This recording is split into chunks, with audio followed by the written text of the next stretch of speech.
Hello students, welcome back to my channel के commerce classes. आज के वीडियो में हम लोग डिस्कस करेंगे information system and e commerce, जो BBMQ यूनिवर्सिटी के सेमेस्टर 4 में पढ़ाया जाता है। और आज का जो क्वेश्चन होगा वो होगा explain the element of computer and advantage of different type of computers. Computer के तत्व और विभिन्न प्रकार के कंप्यूटर के लाभों को बताएं। तो चलिए आज का वीडियो स्टार्ट करते हैं। सबसे पहले तो आपको एलिमेंट ऑफ कंप्यूटर में 3 तरह का एलिमेंट होते हैं: इनपुट यूनिट, CPU और आउटपुट यूनिट। इनपुट यूनिट का मतलब होता है, जैसे कि अभी लास्ट क्वेश्चन में हम इनपुट डिवाइस के बारे में बात कर रहे थे, आज इनपुट यूनिट क्या होता है। इनपुट यूनिट का प्रयोग किसी भी कंप्यूटर में डेटा या इंफॉर्मेशन को इनपुट करने के लिए किया जाता है। का मतलब ये होता है कि आप कंप्यूटर में कुछ डालेंगे, फ़ोटो, फैक्ट्स, नंबर, तो इसको इनपुट करना बोलते हैं। ठीक है, इनपुट करने के लिए कीबोर्ड, माउस, जॉयस्टिक etc बहुत तरह का वहाँ पर है डिवाइस जो आप यूज़ कर सकते हैं, जिसको हम लोग इनपुट यूनिट में डालते हैं। फिर हम लोग का आता है CPU। CPU का पूरा नाम सेंट्रल प्रोसेसिंग यूनिट है। यह किसी भी कंप्यूटर सिस्टम का महत्वपूर्ण भाग होता है। इसे कंप्यूटर का मस्तिष्क भी कहा जाता है। कंप्यूटर सिस्टम के सभी इम्पोर्टेंट ऑपरेशंस जैसे अर्थमेटिक, लॉजिक ऑपरेशन और इनपुट आउटपुट ऑपरेशन CPU के द्वारा ही किया जाता है। CPU कंप्यूटर के सभी भागों जैसे मेमोरी, इनपुट आउटपुट डिवाइस के कार्यों को भी नियंत्रित करता है। तो ये CPU हो गया। CPU का जो सिस्टम होता है वो होता है, जैसे पहले आप यहाँ पर से इनपुट करेंगे। ठीक है, यहाँ से इनपुट करेंगे, फिर अर्थमेटिक एंड लॉजिकल यूनिट में जाएगा, फिर वो कंट्रोलिंग यूनिट में आएगा, फिर मेमोरी में आएगा, फिर ये कुछ प्रोसेस करेगा, जैसे इधर से इधर आया और फिर इधर से ऊपर जाएगा। ये प्रोसेसिंग करके फिर आपको आउटपुट, यहाँ पर आपको आउटपुट देगा। तो ये काम होता है सेंट्रल प्रोसेसिंग यूनिट का। ठीक है, तो सेंट्रल प्रोसेसिंग यूनिट का जो काम होता है, उसके बाद हम लोग CPU का मेन जो काम होता है वो होता है arithmetic and logical unit, control unit and memory unit, जो हम आपको पिक्चर में आपको दिखाएं कि अर्थमेटिकल यूनिट है, कंट्रोलिंग और मेमोरी यूनिट है। तो ये सभी चीज़ों में वो डाटा को यूज़ करते हैं। और जैसे सबसे पहले अर्थमेटिकल लॉजिकल यूनिट का पूरा नाम होता है, ये ALU का पूरा नाम होता है अर्थमेटिक एंड लॉजिकल यूनिट, का उपयोग कंप्यूटर सिस्टम के सभी अर्थमेटिक एंड लॉजिकल ऑपरेशन के परफॉर्म करने के लिए किया जाता है। कंट्रोल यूनिट में क्या होता है, कंट्रोल यूनिट का प्रयोग अर्थमेटिक एंड लॉजिकल ऑपरेशन को कंट्रोल करने के लिए किया जाता है। इसके अलावा डाटा के फ्लो को कंट्रोल करने के लिए भी कंट्रोल यूनिट का प्रयोग किया जाता है। मेमोरी यूनिट में क्या होता है, मेमोरी यूनिट का प्रयोग डाटा या इंफॉर्मेशन को स्टोर करने के लिए किया जाता है, जैसे हार्ड डिस्क वगैरह में वो स्टोर होता है। ठीक है, इसके बाद आपको आउटपुट यूनिट क्या है, आउटपुट यूनिट का प्रयोग यूज़र द्वारा किया गया इनपुट, मतलब जो हम लोग कंप्यूटर में इनपुट किए थे, कोई पिक्चर या फैक्ट या नंबर को रिज़ल्ट देखने के लिए किया जाता है। ये रिज़ल्ट हम लोग मॉनिटर में, प्रिंटर्स के माध्यम से, प्लॉटर के माध्यम से, प्रोजेक्टर के माध्यम से हम लोग इसको देख सकते हैं और रिज़ल्ट को ले सकते हैं और अपने काम में यूज़ कर सकते हैं। मेन है आप क्या कि जो कंप्यूटर होता है उसका कितने टाइप्स होते हैं। तो भाई कंप्यूटर का 9 टाइप्स होते हैं: micro computer, mini computer, mainframe computer, analog computer, digital computer, hybrid computer, super computer, work station और PC मतलब पर्सनल कंप्यूटर। ये टाइप्स को हम लोग बारी बारी से हम लोग यहाँ पर एक्सप्लेन करेंगे और उसका मेरिट्स को पूछा है तो हम लोग मेरिट में विशेष ध्यान देंगे। ठीक है, माइक्रो कंप्यूटर जो पहला टाइप का कंप्यूटर है, जो 1970 के दशक में हम लोगों ने निर्माण किया था। माइक्रो कंप्यूटर एक छोटा कंप्यूटर होता है। इसका इस्तेमाल एक समय में केवल एक ही व्यक्ति कर सकते हैं। आप इसका पिक्चर में देख सकते हैं, इस तरह का कंप्यूटर होता है। माइक्रो कंप्यूटर का कुछ उदाहरण आप स्मार्ट वॉच, आप आजकल तो बहुत लोग इसको यूज़ भी कर रहे हैं, स्मार्ट वॉच का। लैपटॉप हो गया, डेस्कटॉप हो गया, टैबलेट हो गया, स्मार्टफोन जो आज के डेट में बहुत लोगों के पास होता है, ये सब क्या है, आपको माइक्रो कंप्यूटर के उदाहरण है। माइक्रो कंप्यूटर के कुछ लाभ हम लोग को बताना है। लाभ क्या है, इसका आकार काफ़ी छोटी होती है, इसलिए इसे आसानी से कहीं भी ले जाया जा सकता है। इसके आसानी से खरीदा जा सकता है क्योंकि इसका कीमत बहुत ही कम होती है। इसका प्रयोग केवल एक व्यक्ति के द्वारा किया जा सकता है। इसमें सेमीकंडक्टर चिप का उपयोग किया जाता है। इसमें अलग अलग प्रकार के सॉफ्टवेयर को रन किया जा सकता है। तो ये कुछ लाभ था माइक्रो कंप्यूटर का। अब सेकंड में है मिनी कंप्यूटर। मिनी कंप्यूटर का मतलब होता है, मिनी एक विशेष प्रकार का कंप्यूटर होता है जिसका आकार ना ज़्यादा छोटा होता है और ना ही ज़्यादा बड़ा होता है, अर्थात यह कंप्यूटर माइक्रो कंप्यूटर से बड़ा होता है और लेकिन मेन फ्रेम कंप्यूटर से छोटा होता है, जो कि हम लोग आगे पढ़ेंगे मेन फ्रेम कंप्यूटर क्या होता है। मिनी कंप्यूटर एक मल्टीटास्किंग कंप्यूटर भी कहा होता है। इसका मतलब ये होता है कि इसमें एक समय में एक से ज़्यादा कार्य किया जा सकता है। लगभग 1960 के दशक में IBM के द्वारा विकसित किया गया था। इंटरनेशनल बिजनेस मशीन एक कंपनी IBM, उन्होंने ये कंप्यूटर को विकसित किया था, मतलब बनाया था। ठीक है, इसका जो आप पिक्चर देख सकते हैं इस टाइप का वो देखने में लगता था उस समय। मिनी कंप्यूटर का उदाहरण है IBM AS 400, हनीवेल 200, मोटोरोला 68040 और MV 1500। ये कुछ उदाहरण हैं जो उस समय बनाया गया था। मिनी कंप्यूटर के कुछ लाभ होते हैं। मिनी कंप्यूटर काफ़ी हल्के होते हैं, इसके कारण इन्हें कहीं भी ले जाया जा सकता है। यह मेन फ्रेम कंप्यूटर की तुलना में कम खर्चीला होता है और यह काफ़ी तेज़ी गति से कार्य को करता है। एक बार चार्ज करने के पर यह लंबे समय तक चलता है। मिनी कंप्यूटर एक मल्टी प्रोसेसिंग कंप्यूटर है जिसमें दो या दो से अधिक प्रोसेसर का इस्तेमाल किया जाता है। तो आप समझ गए कि मिनी कंप्यूटर का लाभ क्या है। देखिए, जब हम लोग अभी 9 तरह का कंप्यूटर के बारे में पढ़ेंगे तो बहुत ऐसा आपको एडवांटेज जो लगेगा कि दूसरे कंप्यूटर में भी था, इस कंप्यूटर में भी था, तो होता है, थोड़ा थोड़ा अंतर होता है। तो आप इसको अच्छे से अगर देखेंगे तो कुछ कुछ आपको सिमिलरिटी मिलेगा जो आपको आंसर बनाने में सुविधा होगा। थर्ड कंप्यूटर है main frame computer. Main frame computer का जो निर्माण मतलब विकास जो किया गया था 1950 के दशक में, फिर IBM ही इंटरनेशनल बिजनेस मॉडल के द्वारा विकसित किया गया था।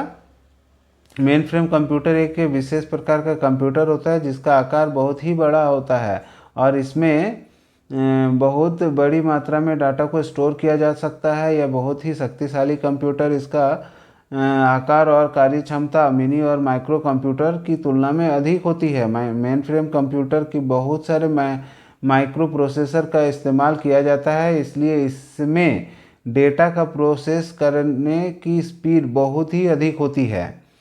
इसका आप फोटो देख सकते हैं। मेन फ्रेम कंप्यूटर हम लोग पहले भी अभी देखें कि ये बड़ा होता है। मेन फ्रेम कंप्यूटर का उदाहरण होता है IBM Z series, system Z9, system Z10, ICL 39 और CDC साइबर। ठीक है, ये सब उनका प्रकार है। मेन फ्रेम कंप्यूटर के कुछ लाभ आपको देखने के लिए मिल जाएगा।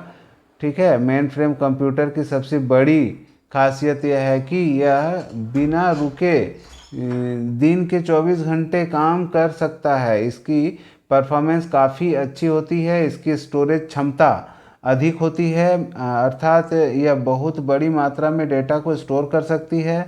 यह विश्वसनीय रिलायबल होता है, इस पर आप भरोसा कर सकते हैं और अपना जो बिजनेस है, अपना जो भी काम है, उसका जो भी डाटा है आप इसमें स्टोर करके लंबे समय तक रख सकते हैं। मेन फ्रेम कंप्यूटर का प्रोसेस के दौरान त्रुटि होने की संभावना बहुत ही कम होती है। यदि किसी वजह से त्रुटि होती है तो यह प्रदर्शन को प्रभावित किए बिना उसे तुरंत ठीक कर लेती है। मतलब जो भी आपका परफॉर्मेंस हो रहा है उस कंप्यूटर में, उसको किसी तरह का नुकसान नहीं होने देता है और अपने आप को ये अपना एरर को ठीक कर लेता है। इसका प्रयोग बड़ी कंपनियों और सरकारी ऑफिस में अधिक मात्रा में डेटा को स्टोर करने के लिए किया जाता है। जैसे बैंक वगैरह अगर चला रहे हैं हम लोग, तो आज के डेट में कंप्यूटराइज बैंक अकाउंटिंग सिस्टम जो चल रहा है वो सब मेन फ्रेम कंप्यूटर का ही मदद से किया जा सकता है। एनालॉग कंप्यूटर जो फोर्थ टाइप ऑफ कंप्यूटर है, एनालॉग कंप्यूटर एक ऐसा कंप्यूटर होता है जिसके द्वारा भौतिक मात्राओं को मापने के लिए किया जाता है। इसका इस्तेमाल इलेक्ट्रिक करंट, फ्रीक्वेंसी और प्रतिरोधक मतलब रेजिस्टेंस को मापने के लिए किया जाता है। यह कंप्यूटर उसके द्वारा भौतिक मात्राओं को मापा जा सकता है, जैसे एनालॉग कंप्यूटर कहते हैं। भौतिक मात्राएं जैसे तापमान मापना, दबाव का मापना, गति, लंबाई या चौड़ाई आदि का मेज़रमेंट हम लोग आराम से एनालॉग कंप्यूटर के मदद से कर सकते हैं। इसका पिक्चर आप देखिए, ऐसा कुछ देखने में लगता है। एनालॉग कंप्यूटर के कुछ उदाहरण जैसे speedometer, auto gasoline pump, thermometer, ये सब चीज़ में जो यूज़ होता है एनालॉग कंप्यूटर का इस्तेमाल किया जाता है। अब हम लोग एनालॉग कंप्यूटर के लाभ को देखेंगे, जिसमें जिसमें बहुत सारे वैल्यू को एक साथ कैलकुलेट किया जा सकता है। एनालॉग कंप्यूटर एक ऐसा कंप्यूटर होता है जिसमें बहुत सारे वैल्यूज़ के एक साथ हम लोग कैलकुलेट कर सकते हैं। एनालॉग कंप्यूटर का इस्तेमाल हम दैनिक जीवन के रेफ्रिजरेटर, स्पीडोमीटर जैसे डिवाइसों में करते हैं। इसके अलावा इसका इस्तेमाल हवाई जहाज़, पनडुब्बी जैसे सबमरीन्स वगैरह में भी इस्तेमाल किया जाता है। एनालॉग कंप्यूटर ज़्यादातर मैकेनिकल या इलेक्ट्रॉनिकल मशीन होते हैं जो जोड़, गुना, घटाव आदि भाग जैसा कार्य कर सकते हैं। जितने सारे मतलब पेट्रोल पंप वगैरह में जो पेट्रोल पंप के लिए जो नोज़ल वगैरह लगता है, जो उसमें एनालॉग कंप्यूटर का ही इस्तेमाल होता है, जिससे हम लोग को पेट्रोल आसानी से माप के दे दिया जाता है। एनालॉग कंप्यूटर का इस्तेमाल पेट्रोल पंप में, वैज्ञानिक कार्यों में और टेलीफोन लाइन आदि में किया जाता है। तो ये कुछ लाभ था एनालॉग कंप्यूटर का। अब हम लोग देखते हैं डिजिटल कंप्यूटर क्या होता है। वह कंप्यूटर जो बाइनरी संख्या 0 और 1 पर काम करते हैं उसे डिजिटल कंप्यूटर कहा जाता है। डिजिटल कंप्यूटर किसी भी काम को करने के लिए बाइनरी संख्या 0, 1 का प्रयोग करता है, क्योंकि यह कंप्यूटर केवल अंकों यानी 0 और 1 को समझता है। सबसे बड़े डिजिटल कंप्यूटर को 1940 के दशक में विकसित किया गया था। तब इसे सिर्फ गणितीय कार्य के लिए ही विकसित किया गया था। देख लीजिए, कैलकुलेटर को ही हम लोग बोलते हैं डिजिटल कंप्यूटर, जिसमें Apple Mac calculator, IBM PC और डिजिटल क्लॉक इसके उदाहरण हैं। आप इसके कुछ लाभ हम लोग देख लेते हैं। डिजिटल कंप्यूटर में हम बड़ी मात्रा में जानकारी को स्टोर कर सकते हैं। यह स्टोर डेटा को आवश्यकता के अनुसार पुनर्प्राप्त कर सकता है। यह ज़्यादा महंगा नहीं होता। यह तेज़ी गति से कार्य को पूरा करता है। इसमें डेटा को डिजिटल रूप से संशोधित किया जा सकता है। यह मल्टीटास्किंग होता है और इसमें हम एक समय में बहुत सारे कार्य कर सकते हैं। डिजिटल कंप्यूटर के पास स्टोरेज डिवाइस होता है जिसके द्वारा ये बड़ी मात्रा में डेटा स्टोर करने में सक्षम होते हैं। इनकी प्रोसेसिंग स्पीड भी बहुत ज़्यादा तेज होती है और इसका इस्तेमाल दैनिक जीवन में भी किया जा सकता है। तो नेक्स्ट है हाइब्रिड कंप्यूटर। हाइब्रिड कंप्यूटर क्या होता है? एक ऐसा कंप्यूटर होता है जिसमें एनालॉग और डिजिटल कंप्यूटर को आपस में मिलाकर बनाया गया है। हाइब्रिड कंप्यूटर में इन दोनों कंप्यूटरों की कार्य क्षमता होती है। मतलब एक ही कंप्यूटर में दोनों कंप्यूटर का गुण डालकर, दोनों कंप्यूटर को मिलाकर एक हाइब्रिड कंप्यूटर बनाया गया है। हाइब्रिड कंप्यूटर का इस्तेमाल बहुत ही ज़्यादा कठिन गणना करने के लिए किया जाता है। इस कंप्यूटर का इस्तेमाल पेट्रोल पंप, हवाई जहाज, हॉस्पिटल, वैज्ञानिक कार्यों में किया जाता है, जैसे कि अभी हम लोग पढ़े थे इससे पहले एनालॉग कंप्यूटर के बारे में। तो चलिए अब इसका उदाहरण क्या है वो देख लेते हैं। उदाहरण में बस वही चीज़ सेम है, स्पीडोमीटर, थर्मोमीटर और ऑटो गैसोलाइन पंप। इसका कुछ लाभ है। हाइब्रिड कंप्यूटर काफ़ी तेज होती है, जो तेज़ गति से गणना करता है और यह यूजर को सटीक मतलब एक्यूरेट परिणाम दिखाता है या बड़ी बड़ी इक्वेशन को हल करने में सक्षम होता है या ऑनलाइन डेटा को प्रोसेस करने में मदद करता है। हाइब्रिड कंप्यूटर एनालॉग कंप्यूटर को डिजिटल डेटा में कन्वर्ट करने का काम करती है। एनालॉग कंप्यूटर को डिजिटल डेटा में कन्वर्ट कर देती है। नेक्स्ट है सुपर कंप्यूटर। सुपर कंप्यूटर आकार में सबसे बड़ी होती है। यह काफ़ी तेज कंप्यूटर होता है और यह अपने कार्यों को बहुत ही कम समय में पूरा कर लेता है। यह दुनिया के सबसे शक्तिशाली कंप्यूटर होते हैं। सुपर कंप्यूटर की स्पीड को FLOPS फ्लॉपी पॉइंट ऑपरेशन पर सेकेंड में मापा जा सकता है। पहला सुपर कंप्यूटर 1976 में रोजर क्रे के द्वारा विकसित किया गया था। इस कंप्यूटर का उपयोग चिकित्सा परीक्षणों में के लिए भी किया जाता है। देखिए भाई, एनालॉग कंप्यूटर जो होता है वो तो पेट्रोल पंप वगैरह में यूज़ होता है। सुपर कंप्यूटर का देख लीजिए, फ़ोटो इस टाइप का होता है। और परम 8000 भारत का पहला सुपर कंप्यूटर था। IBM सुमित सनवे 3 लाइट, ये सब कुछ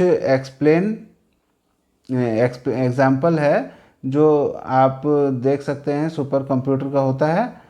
सुपर कंप्यूटर का लाभ हम लोग देख लेते हैं जो कि इम्पोर्टेंट है आप लोग के लिए। सुपर कंप्यूटर का उपयोग बड़ी मात्रा में डेटा को प्रोसेस करने के लिए किया जाता है। सुपर कंप्यूटर का इस्तेमाल वैज्ञानिक इंजीनियरिंग से संबंधित कार्यों के लिए किया जाता है, जैसे वेदर फोरकास्टिंग करने के लिए या फिर परमाणु ऊर्जा अनुसंधान में आदि जगहों में हम लोग का यूज़ होता है। सुपर कंप्यूटर के कार्य करने की गति काफ़ी तेज़ होती है। सुपर कंप्यूटर एक सेकंड में अरबों खरबों गणना करने में सक्षम होता है। सुपर कंप्यूटर की क्षमता बढ़ाने के लिए पासवर्ड की डिक्रिप्ट किया जा सकता है। इसका इस्तेमाल परमाणु हथियारों को टेस्ट करने के लिए भी किया जाता है। 8वां है work station. Work station computer एक विशेष प्रकार का कंप्यूटर होता है जिसमें सामान्य कंप्यूटर की तुलना में अधिक प्रोसेसिंग पावर होती है और वर्क स्टेशन में एक सामान्य कंप्यूटर से ज़्यादा काम कर सकते हैं। यह एक सिंगल यूजर कंप्यूटर जिसका आविष्कार वर्क स्टेशन तकनीक और वैज्ञानिक अनुप्रयोगों के लिए किया जाता है। यह अपने कार्य को बड़ी सटीकता के साथ करता है। ये इस तरह से देखने में लगता है, जिसका एग्जाम्पल है यूनिक्स बेस्ड सन कॉम्पैक्ट और SGI वर्कस्टेशन। ठीक है, इसका कुछ लाभ होता है। वर्क स्टेशन कंप्यूटर का कुछ लाभ इस तरह से है, जिसकी स्टोरेज क्षमता की काफ़ी ज़्यादा होती है। इसका इस्तेमाल जटिल कार्यों को पूरा करने के लिए किया जाता है। यह सामान्य कंप्यूटर की तुलना में बेहतर ग्राफिक्स प्रदान करता है। ये एक workstation video editing, high graphic में गेम खेलना और 3D एनिमेशन जैसे कठिन काम कर सकता है। वर्कस्टेशन में एक तेज माइक्रो प्रोसेसर होता है जिसमें बड़ी मात्रा में रैम और हाई स्पीड ग्राफिक्स होते हैं जो कार्य करने की स्पीड बढ़ाता है। लास्ट है आपका पर्सनल कंप्यूटर, जो आप लोग बहुत लोग जानते हैं, आपके घर में भी होगा।